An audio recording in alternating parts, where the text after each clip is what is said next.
मंडळी,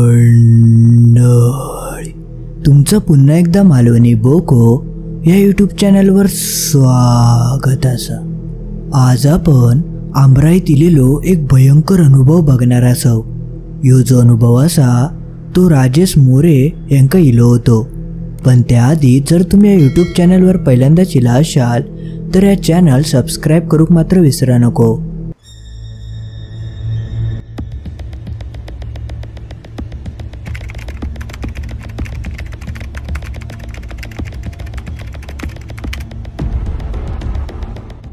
नमस्कार मित्रांनो, मी राजेश मोरे।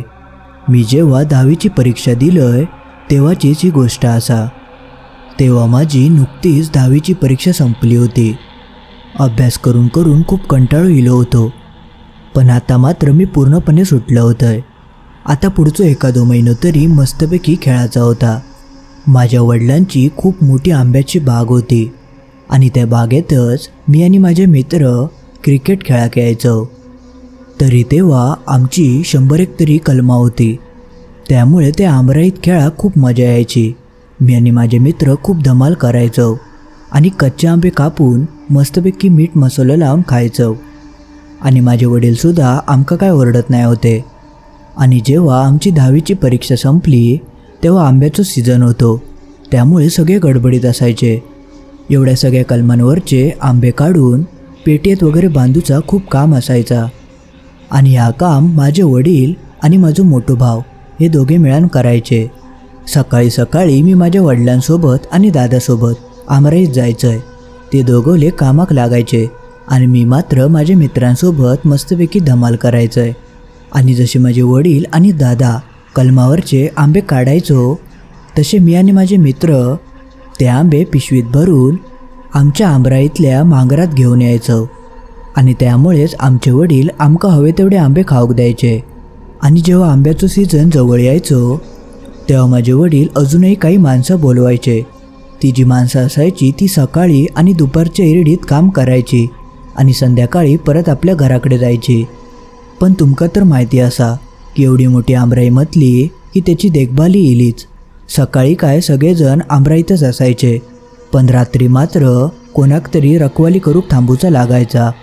त्यावेळी माझ्या वडिलांनी एका म्हाताऱ्या आजोबांका था काम दिलेला होता आणि त्या आजोबासुद्धा आपलं काम चोख करायचे।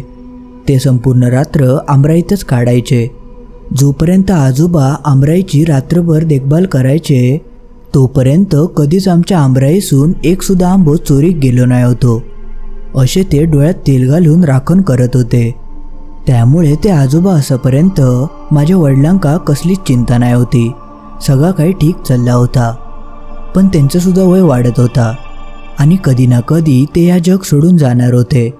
आणि 1 वर्षी नेमका तास घडला। त्या आजोबांचा आमच्या आमराईतल्याच मांगरात निधन झाला। त्या आजोबांच्या मागे पुढे कोण नाही होता, त्यामुळेच माझ्या वडिलांनी त्या आजोबांका आमराईची राखण करूक ठेवलेला होता। ते दिवसभर ते मांगरातच राहायचे। सकाळच्या नाश्त्यापासून रात्रीच्या जेवणापर्यंत माझे वडील सगळा बघायचे।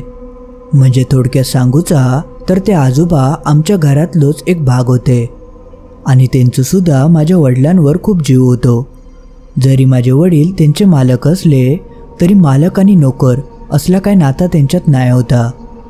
जेव्हा त्या आजोबांचं निधन झाला तेव्हा मी खूप लहान होतोय। म्हणजे आजोबांचं आणि माझं फारसो काही संबंध इलो नाही होतो, पण माका माझ्या घरच्यांकडसून आजोबांबद्दल खूप काय काय ऐकूक मिळाला होता। आणि जेव्हापासून त्या आजोबांचं निधन झाला तेव्हा माझे वडील आणि माझा मोठा भाऊ हे दोघेजण रात्री त्या आमराईची राखण करूक जायत होते।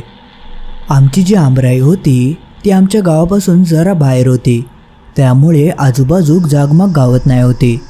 मात्र आमच्या आमराईक जाऊक एक डांबरी रोड होतो।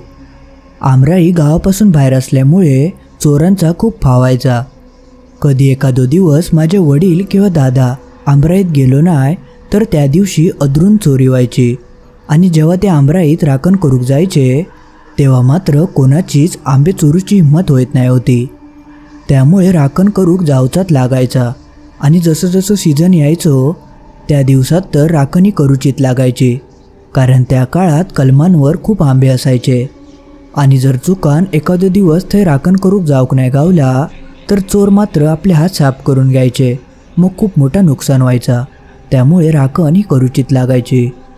एक दिवशी माझ्या मोठ्या भावाची पोलीस भरतीची परीक्षा होती आणि ताजा परीक्षा केंद्र होता ता थैना खूप लांब होता. त्यामुळेच माझे वडील आणि माझो दादा आदल्या दिवशी त्या परीक्षा केंद्रावर जाऊक निघाले. ते परीक्षा देऊन परत आपल्या गावाकडे येणार होते आणि तो सीझन तर मे महिन्याचा होतो. त्यामुळे राखण करणं तर भाग होता. म्हणून माझ्या वडिलांनी जाता जाता माका सांगितल्याने होता की तू आज रात्री आमराईत जा आणि जाताना एकटं जाऊ नको, आपल्यासोबत कोणाक तरी घेऊन जा. ते खूप घाईत होते, त्यामुळे मी सुद्धा त्यांना म्हणाले ठीक असा, मी कोणाक तरी घेऊन जातोय. मग माझे वडील आणि दादा परीक्षा केंद्राकडे जाऊक निघाले. ती एक रात्र माका आमराईत काढूची होती आणि त्या संपूर्ण रात्री आमराईची राखण करण्याची जबाबदारी माझ्यावर सोपवलेली होती. पण माका आता प्रश्न पडलो होतो की मी आता घेऊन कोणाक जाव. मग मी माझ्या मित्राक म्हणजेच आकाश का फोन केलंय आणि ते का आमराईत येशील का विचारलंय. तो लगेचच तयार झालो. मग आमच्या दोघांचा ठरला. मी आणि आकाश ती संपूर्ण रात्र त्या आमराईच्या मांगरात काढणार होतो. दुपारचं जेवण करून आकाश माझ्या घराकडे इलो. तो माझा खास मित्र होतो. आम्ही दोघवले एकत्र 10वी शिकत होतो. तरी संध्याकाळी 6च्या दरम्यान आम्ही रात्रीचं जेवण घेऊन आमराईच्या दिशेने जाऊक लागलो आणि अर्ध्या एक तासातच आम्ही आमराईत जाऊन पोचलो. आमराईच्या बरोबर मध्यभागी आमचं मांगर होतो आणि त्या मांगराच्या समोरच 2 खाट टाकलेले होते. आम्ही दोघोले मस्तपैकी त्या खाटीवर बसलो आणि आमच्या दोघांचे शाळेतले गप्पा सुरू झाले. तरी आता 7 वाजत इले होते आणि हळूहळू काळोख पडाक लागलो होतो. मे महिन्याचे दिवस असल्यामुळे 7-7:30पर्यंत बऱ्यापैकी बाहेर दिसत असायचा. माझी आमराईची रात्रीच्या वेळी राखण करण्याची पहिलीच पाळी होती. मी आधी कधीच आमराईत रात्रीच्या वेळी थांबले नाही होतं. त्यामुळे संपूर्ण रात्र काय करूचा ह्याची माका कायच कल्पना नाही होती. पण आम्ही दोघोले मात्र खूप खुश होतो, कारण आमका दोघांका रात्रभर धमाल करूक गावणार होती. पण आमच्यासोबत पुढे जा काय घडणार होता ह्याची आमका पुसटशी सुद्धा कल्पना तेव्हा नाही होती. हळूहळू काळोख पडाक लागलो होतो आणि जसं संपूर्ण काळोख पडलो तसं अचानक चारवल्या बाजून रातकिड्यांचो भयंकर आवाज सुरू झालो आणि तेव्हा मात्र आम्ही दोघवले जरा घाबरूक लागलो होतो. आमका जसा वाटला होता तसा ह्याचा वातावरण अजिबात नाही होता. आमच्या दोघांव्यतिरिक्त त्या आमराईत कोणच नाही होता आणि या गोष्टीची भीती आता मात्र आमका वाटूक लागली होती. संपूर्ण काळोख झालो होतो. चारवल्या दिशेने नजर टाकली तर फक्त काळोखच दिसत होतो आणि दुपारची ती हिरवीगार कलमा आता भयंकर रूप धारण करत होती. बघता बघता रात्रीचे 8:30 वाजून गेले. जेवणाची वेळ झाली होती आणि माका तेव्हा खूप भूक लागली होती. म्हणून मी आकाश का म्हणालोय, चल रे आपण जेवून घेऊया. तसं तो म्हणालो ठीक असा, चल जेवूया. मग मी आमच्या जेवणासाठी जे डबे दिलेले होते ते आम्ही उघडलो. जसे आम्ही डबे उघडतो तसं खमंग वास आमच्या नाकात शिरलो आणि आमची भूक अजून डबल झाली. तेवढ्यातच आकाश म्हणालो, अरे आपण आमराईत असं विसरलंस काय, चल आपण तोंडाक एक आंबो कापूया. तेवढ्यात मी म्हणालोय, होय रे मी विसरलेच होतंय, चल आपण एक फेरी मारूया, कितीतरी आंबे पडलेले गावतील, एकात दुसरं उचलूया आणि घेऊन येऊया. मग आम्ही दोघांनी ते डबे झाकलो आणि आजूबाजू काही पडलेलो आंबो गावता का शोधूक लागलो. जसे आम्ही दोघवले बाजूच्या एका कलमाखाली जातो तसं आमच्या कानावर एक आवाज पडलो, कोण रे, कोण आहे? आंबे चोरताना कावलास ना तर याद राखा, माझ्यासारखं वाईट कोण नाही. तो आवाज ऐकान मी आणि आकाश दोघवले एका क्षणासाठी स्तब्धच झालो. तो जो आवाज होतो तो आमच्याच मांगरासून इलो होतो. आमका काय कळतच नाही होता. आम्ही आत्ताच तर त्या मांगरात बसलो होतो आणि आमच्या दोघांशिवाय थंय कोणच नाही होता. मग आता कोणा? आम्ही दोघवले तेव्हा चांगलेच घाबरलो होतो. माका तर चांगलंच घाम फुटलो होतो. तेवढ्यात आकाश म्हणालो, अरे तू थंय कोणतरी असा, कोणतरी ते माणूस उभो हा, मी आताच बघलंय. तसं मी ते का म्हणालोय, चल चल आपण जाऊन बघूया, खंयचो तरी चोर इलो असात आणि तो आमका घाबरोक बघता. जेणेकरून आम्ही आहे ना पळान जाव, मग तो आंबे चोरूक मोकळो. मग आम्ही दोघवले मांगराच्या दिशेन जावक लागलो. जसे आम्ही मांगराच्या जवळ पोचतो तर आमका मांगराच्या आजूबाजूक कोणच दिसत नाही होता.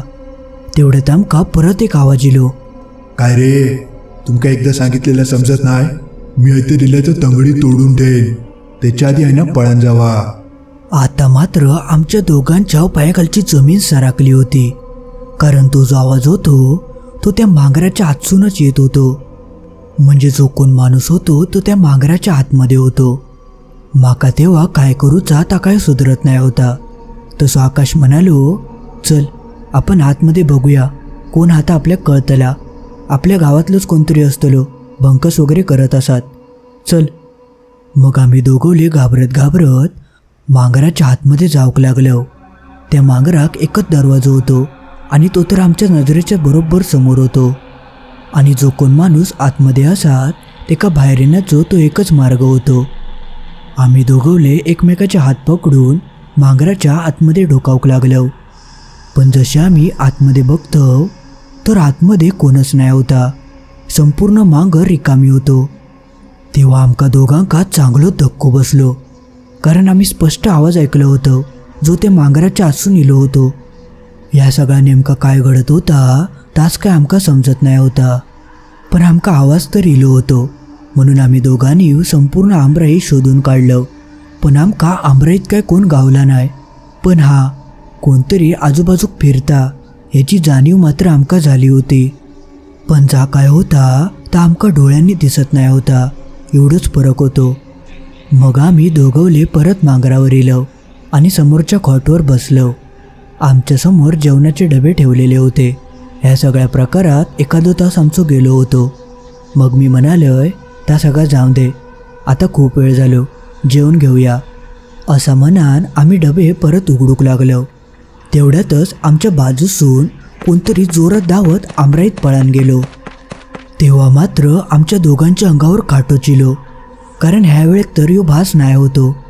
नक्कीच कोणतरी आमराईत शिरला असा ह्याची आमका खात्री बसली होती, पण ता काय असा ह्याची मात्र जाणीव नाही होती. आम्ही दोघोले घामान पुरे ओले झालं होतं आणि एकटक समोरच्या आमराईकडे बघत होतं. तेवढ्यात अचानक एक आंब्याचा कलाम मुळापासून गदागदा हलाक लागला आणि बघता बघता संपूर्ण आमराईतली सगळी कलमा जोर जोरात हलाक लागली आणि हवेचा मनशाल तर वाऱ्याचं पानसुद्धा नाही होता.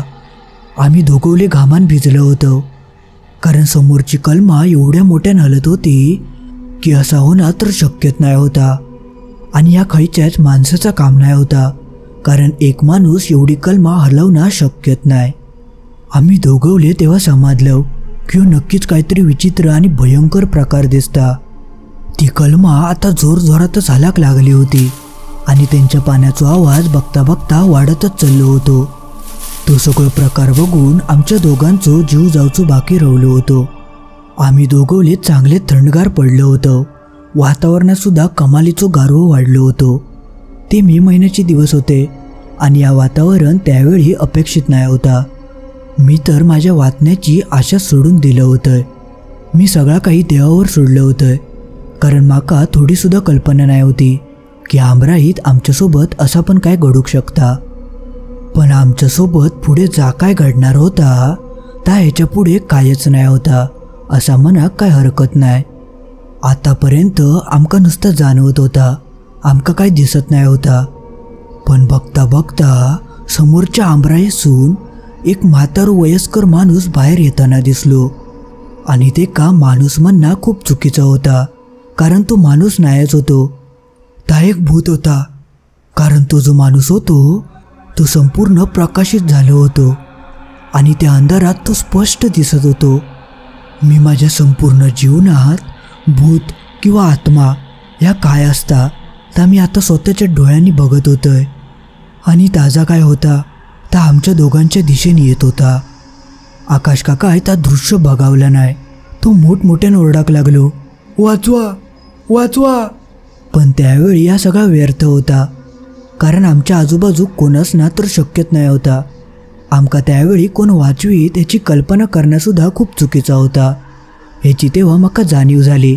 आणि मी आकाशका म्हणालोय, काय होईत ता होईत, आपण आहे ना पळान जाऊया, हय थांबलो तर आपला काय खरा नाही. असा मनान मी देवाचं नाव घेतलंय आणि थंयना जीवाच्या आकांतान आकाशचो हात पकडून आमराईसून बाहेर पळाक लागले. म्हाका तेव्हा अजिबात वाटला नाही होता की आम्ही दोघवले सुखरूप त्या आमराईसून बाहेर पडू, कारण ता एक भूत होता आणि ता काय आमका सहजासहजी आमराईसून काय बाहेर पडाक देणार नाही होता. पण त्यावेळी आम्ही सुखरूप कसे बाहेर पडलो ह्या काय म्हाका माहिती नाही. कदाचित देवच आमच्या पाठीशी असावं असा म्हाका त्या क्षणी वाटला होता. आम्ही कसेबसे आमच्या घराकडे येऊन पोचलो. आमच्या दोघांची ती अवस्था बघून आमच्या घरचे चांगलेच घाबरून गेले होते. मग आम्ही आमच्यासोबत जा काय आमराईत घडला तर सगळं त्यांना सांगितलं आणि आमच्या दोघांची ती अवस्था बघून त्यांनी सुद्धा ह्याच्यावर विश्वास ठेवल्याने आणि ते सुद्धा झालेल्या प्रकारामुळे घाबरले होते. त्यांनी आमका त्या रात्री शांत झोपाक सांगितल्याने पुढच्या दिवशी आम्ही सकाळी उठलो. मग दुपारनंतर माझे वडील आणि माझो मोठो भाव घराकडे येले. तेव्हा मी त्यांका काल आमराईत जो काय प्रकार घडलो तो सगळं त्यांच्या कानावर घातलंय. तेव्हा ते सुद्धा जरा घाबरलेच, पण ते म्हणक लागले की मी ह्याआधी बऱ्याच वेळा आमराईत थांबलंय, पण माका तर कधी असलो अनुभव इलो नाही. मग ह्यो अनुभव तुमकाच कसो काय इलो. पण तेव्हा त्यांनी याचो काही जास्त विचार करूक नाही आणि त्यांनी सरळ गावातल्या एका भक्ताक बोलवल्याने आणि ते भक्ताक घेऊन आमराईच्या दिशेने निघाक लागले. माझे वडील, माझो मोठो भाव आणि मी अशा आम्ही तिघवले ते भक्तासोबत आमराईच्या दिशेने जाऊक लागलो. जाता जाता मी आकाशका सुद्धा फोन लावून बोलवलं होतं, पण तो काल रात्री एवढं घाबरलो की तो परत आमराईत पाऊल पण ठेवचो नाही असं त्याने माका सांगितलं नव्हता. त्यामुळे तो काही योग तयार नाही होतो. मग आम्ही 4 जण आमराईत जाऊन पोचलो. मग त्या भक्तान माका विचारल्यान की तुका जो काही प्रकार दिसलो तो नेमको खयच्या ठिकाणी दिसलो. मग मी त्यांका त्या ठिकाण दाखवलंय. मग त्या भक्तान त्या ठिकाणी मिठाचा गोल रिंगण घातल्यान आणि त्यानंतर अगरबत्ती, लिंबू आणि हळद कुंकू आणि असं बराच साहित्य त्यांनी ते रिंगणात मांडल्यान आणि डोळे बंद करून कसला तरी मंत्र पुटपुटाक लागलो. आणि तेवढ्यातच अचानक त्याने आपले डोळे उघडल्यान आणि तो माझ्या वडिलांकडे बघूक लागलो आणि म्हणालो, होय एक आत्मा असा आणि तो आता आपल्याकडेच बघता. तेव्हा मी चांगलंच घाबरलोय.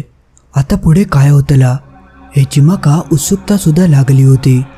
तेवढ्यात तो भगत म्हणालो, यो बबन कोण असा. तेवढ्यात माझे वडील म्हणाले, बबन? अहो हे तर आजोबा आमच्याच आमराईत रात्रीची राखण करायचे. त्यांचाच नाव बबन होता, पण तुमका कसा समजला आणि त्यांचं ह्याच्याशी काय संबंध. तेवढ्यात तो भगत म्हणालो, ह्या त्यांचाच भूत असा. ते मेल्यानंतर सुद्धा आपलं काम विसरले नाहीत.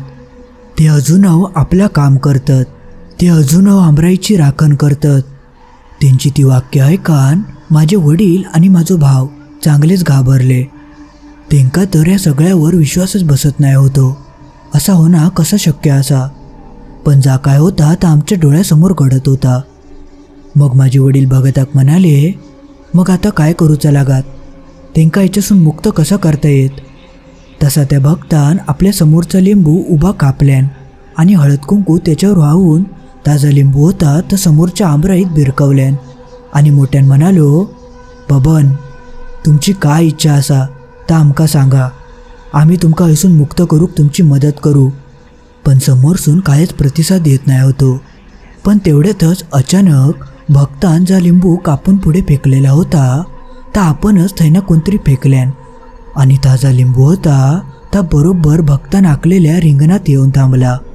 आणि ह्यो सगळो प्रकार आमच्या डोळ्यासमोर घडलो. तर आता लिंबू थंय कसा येला ह्यो प्रश्न आमका सगळ्यांका पडलो होतो.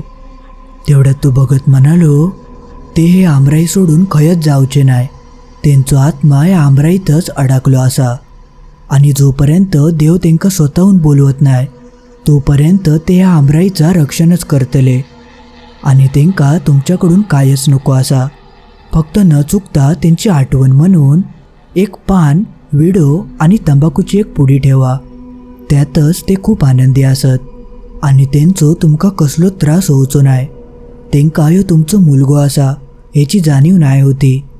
त्यामुळेच काल रात्री तो सगळो प्रकार घडलो. तुम्ही काय घाबरा नको, ते अजून व्हायच असत. त्या भक्ताची ती वाक्य ऐकान माझे वडील आणि भावाच्या डोळ्यात पाणी चिला. माझ्या भावान आणि वडिलांनी हात जोडून त्यांना नमस्कार केल्याने त्या दिवसापासून मात्र माझे वडील त्या आमराईत रात्रीचे कधीच राखण करू गेले नाही. आणि ही जी सगळी वार्ता होती ती संपूर्ण गावात पसरली. जे बबन आजोबा होते ते आज आमच्या आमराईत रात्रीचे रक्षक म्हणून वावरतात.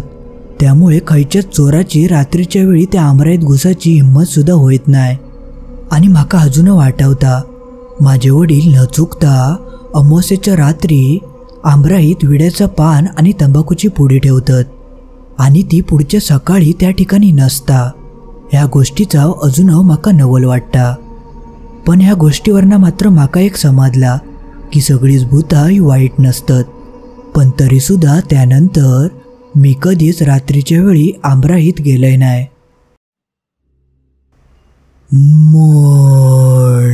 मंडळी, आज पुरतं एवढाच. तुमका ही गोष्ट कशी वाटली त्या कमेंटमध्ये नक्की कळवा. आणि तुम्ही जर इथपर्यंत ही गोष्ट ऐकला असाल तर लाईक करणार तर भाग असा. लाईक केल्याशिवाय चुका न जाऊ नको. आणि तुमका जर असेच आगळेवेगळे आणि भयानक गोष्टी ऐकायच्या असतील तर या चॅनल सबस्क्राईब करूक मात्र विसरा नको. ह्या चॅनलवर असेच आगळेवेगळे भयानक गोष्टी येतच असतात. चला तर मग लवकरच भेटाया अशीच एक भयानक गोष्ट घेऊन रविवारी ठीक रात्री 10:30 वाजता.